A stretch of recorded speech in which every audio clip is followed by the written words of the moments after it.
रामायण में सुंदरकांड, जिसमें भगवान हनुमान का जिक्र है, जिसमें उनकी श्री राम के प्रति भक्ति का वर्णन किया गया है। सुंदरकांड को सुनने से आपके मन में खुशी और पॉजिटिविटी जागती है।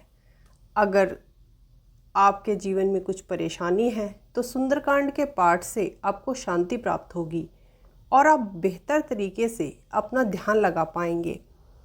सुंदरकांड में भगवान हनुमान की बुद्धिमानी, ताकत और साहस का परिचय मिलता है। कहा जाता है कि सुंदरकांड के पाठ से आपके घर का हर प्रकार का काला जादू समाप्त हो जाता है, आपकी फाइनेंशियल सिचुएशन बेहतर होती है और आप अपने दुश्मनों से जीतने में सक्षम हो पाते हैं।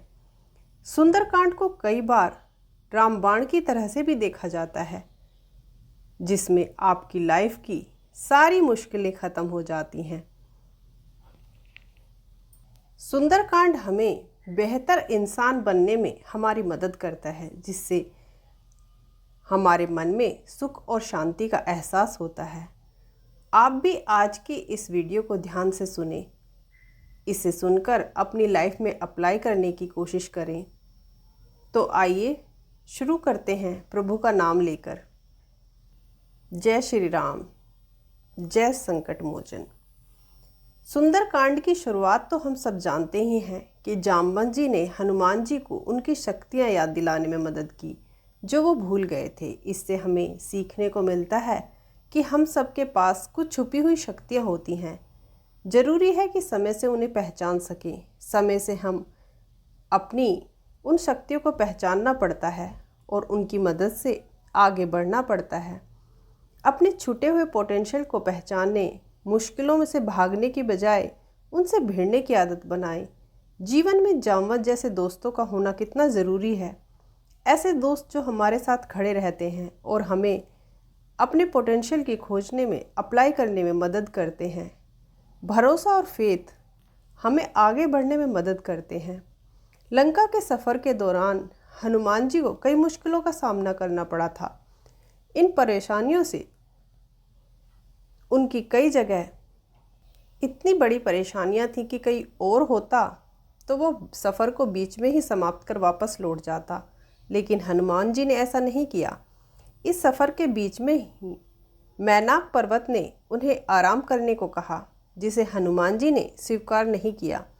इससे हमें सीखने को मिलता है कि हमें कभी भी अपने लक्ष्य को बीच में छोड़कर हार नहीं माननी चाहिए। हर मुश्किल को एक चैलेंज की तरह लेना चाहिए और उससे लड़ना ही हमारा धर्म है। इसके साथ हमेशा अपनी वाणी मधुर और अच्छी रखनी चाहिए। हनुमान जी ने मैनाक पर्वत को मना करते हुए भी अपनी वाणी को मधुर रखा। वैसे ही हमें भी याद रखना चाहिए कि अपना काम करते हुए ध्यान दें कि हम बेकार में अपना समय को यूं ही व्यर्थ तो नहीं कर रहे। अगर हम अपने समय को व्यर्थ करते हैं तो समय से हमारा कार्य पूर्ण नहीं हो पाता। सुंदरकांड में सुरसा नाम की एक नाग माता थी, जिसने हनुमान जी को लंका जाते समय रास्ता रोका था। सुरसा की मांग थी कि वह हनुमान जी को भोजन के रूप में खाना चाहती है और वह उन्हें आगे नहीं जाने देना चाहती थी। हनुमान जी ने सुरसा से कहा कि अब वह उन्हें जाने दें। आते हुए वह उनके मुख में चले जाएंगे और अपना वादा पूरा करेंगे, लेकिन सुरसा ने उनका कहना नहीं माना और अपना साइज बढ़ाने लगी। उसे ऐसा करते देख हनुमान जी ने भी ऐसा ही किया और अपना शरीर बिल्कुल छोटा कर लिया और उसके मुख में चले गए और जल्दी ही बाहर आ गए। ऐसा करने से वो अपना वादा भी पूरा करते हैं। इससे हमें सीख मिलती है कि हमें हर समय केवल फिजिकल स्ट्रेंथ से ही जीत हासिल नहीं होती। शक्ति के साथ साथ बुद्धि का इस्तेमाल करना भी इतना ही ज़रूरी है। हमें अपनी शक्तियों और उनकी लिमिट के विषय में खुद ही अच्छी जानकारी होनी चाहिए, जिससे हम कभी भी ओवर कॉन्फिडेंस ना हो। सही जगह पर सही फैसला लें। इसके साथ साथ ज़रूरी है कि हम अपनी शक्तियों का इस्तेमाल तभी करें जब हमें सच में उनकी ज़रूरत हो। हम अपने ईगो को कम करके अपनी शक्तियों का सही समय पर इस्तेमाल करें। किसी भी परेशानी को फेस करने से पहले एनालिसिस करना बहुत ज़रूरी है। परेशानियों को पार करते समय पहुँचे भगवान हनुमान ने लंका के तट पर पहुँचे। वहाँ पर पहुँचते ही उन्हें भयंकर सेना का सामना करना पड़ा, लेकिन वो उन्हें चकमा देकर आगे बढ़े। रात के समय लंकनी नामक पहरेदार से उनका सामना हुआ, जिसे भगवान ब्रह्मा ने जीवन भर राक्षसों के द्वार की रखवाली करने का श्राप दिया था। लंकनी ने हनुमान जी से पूछताछ की। हनुमान जी ने उसे टालने की कोशिश की। हनुमान जी इस समय अपने छोटे से रूप में थे और राजमहल के अंदर प्रवेश करना चाहते थे। लंकनी को हनुमान जी पर विश्वास नहीं हुआ और वह उन पर हमला कर दिया। उसके पश्चात उसे हनुमान जी की वास्तविक शक्ति का परिचय हुआ तो उसने उनसे क्षमा मांगी। हनुमान लंका में घुसने से पहले एक पर्वत पर गए। इतने बड़े शहर में जाने से पहले उस सारे लंका को वो देखना चाहते थे। फिर उन्हें एक तुलसी का पौधा, एक मंदिर दिखा जिस पर श्री राम प्रभु का नाम लिखा था। वो वहाँ गए और उन्हें वहाँ विभीषण मिले, रावण के छोटे भाई, जिन्होंने उन्हें माता सीता का पता, अशोक वाटिका का पता बताकर। इससे हमें सीख मिलती है कि हमें हर परेशानी का एनालिसिस करके ही कार्य करना चाहिए। कई बार हमारी दिक्कतों का सल्यूशन हमारे सामने ही होता है और हम उसको अनदेखा कर देते हैं। ज़रूरी है कि ऐसे किसी भी चैलेंज का सामना पूरी तरह से समझा जाए और फिर उस पर कुछ सोच विचार किया जाए। विभीषण ने बताया कि मैं यहाँ प्रभु श्री राम की आराधना करता हूँ और इस प्रकार रहता हूँ जिस प्रकार हमारी जीव दांतों के बीच रहती है।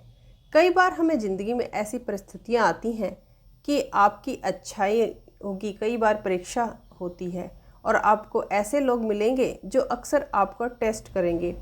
आपको अपने को कंट्रोल कर सकते हैं।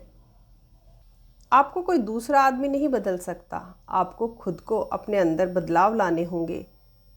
हनुमान जी अशोक वाटिका जाते हैं और ध्यान रखते हैं कि सीता माता उनसे परेशान ना हो। वो श्री राम का भजन गाते हैं और धीरे से वो अंगूठी पेड़ से नीचे गिराते हैं। जब कोई इंसान बहुत अधिक दुखी होता है तो आप एकदम से किसी फैसले पर न पहुँचें। आप सामने वाले की मनोदशा को समझकर ही फैसला लें।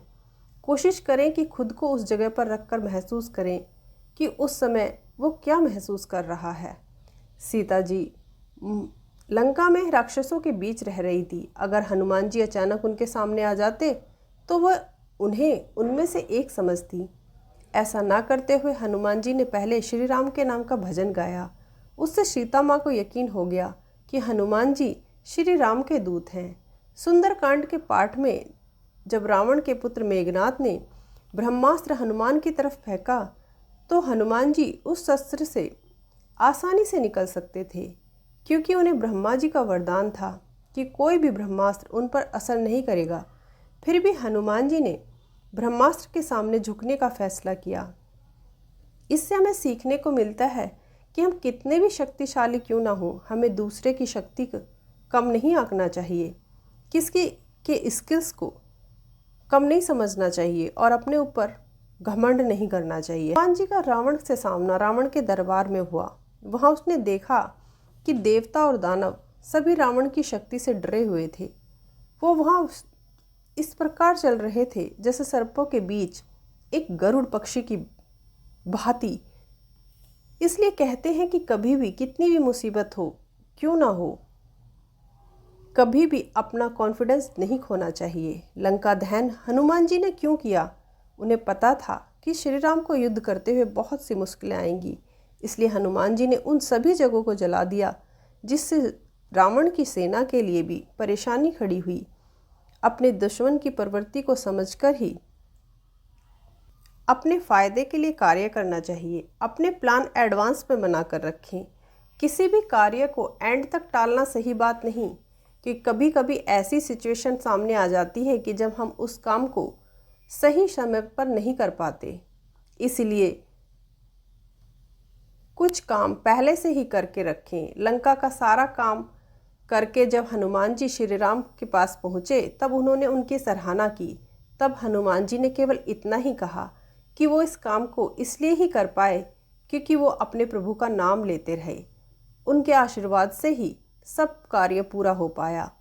हमें हमेशा भगवान पर पूर्ण विश्वास रखना चाहिए और केवल अपना कर्तव्य करते हुए अपना कार्य करते रहना चाहिए। हमेशा हम्बल रहें और आपका फोकस इस बात पर, अगर आपके एफर्ट अच्छे हैं तो लोग आपकी तारीफ़ खुद ही करेंगे।